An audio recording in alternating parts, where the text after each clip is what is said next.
ডান কাঁধে টিউমার ধরা পড়েছে মুখ্যমন্ত্রী মমতা বন্দ্যোপাধ্যায়। শুক্রবার সেই টিউমার অপারেশন হলো কলকাতার এসএসকেএম হাসপাতালে। এদিন বিকেলে এসএসকেএম হাসপাতালে পৌঁছে যান মুখ্যমন্ত্রী মমতা বন্দ্যোপাধ্যায়। হাসপাতাল চত্বরে সাংবাদিকদের দেখে মুখ্যমন্ত্রী বলেন তিনি রুটিন চেক আপে এসেছেন। তিনি সম্পূর্ণ সুস্থ রয়েছেন বলে জানিয়েছেন মুখ্যমন্ত্রী মমতা বন্দ্যোপাধ্যায়।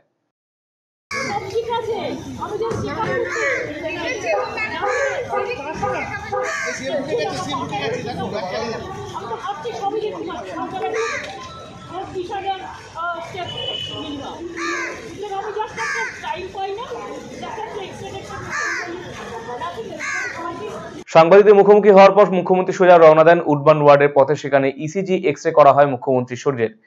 সেই সময় মুখ্যমন্ত্রীর ডান কাঁধে টিউমার ধরা পড়ে। তৎক্ষণাৎ মুখ্যমন্ত্রীর ডান কাঁধে ছোট অপারেশন করেন চিকিৎসকেরা। এসএসকেএম হাসপাতালে ডিরেক্টর মণিমা বন্দ্যোপাধ্যায় সাংবাদিকদের মুখোমুখি সে কথা জানিয়েছেন এবং মুখ্যমন্ত্রীকে ছুটি দিয়ে দেওয়া হয়েছে। মুখ্যমন্ত্রী বাড়ি ফিরে গিয়েছেন বলে জানিয়েছেন এসএসকেএম হাসপাতাল director. Came today for routine checkup. During the routine checkup, one small operative procedure was found to be necessary on her right shoulder at the site of old injury. That was performed in the Udban OT.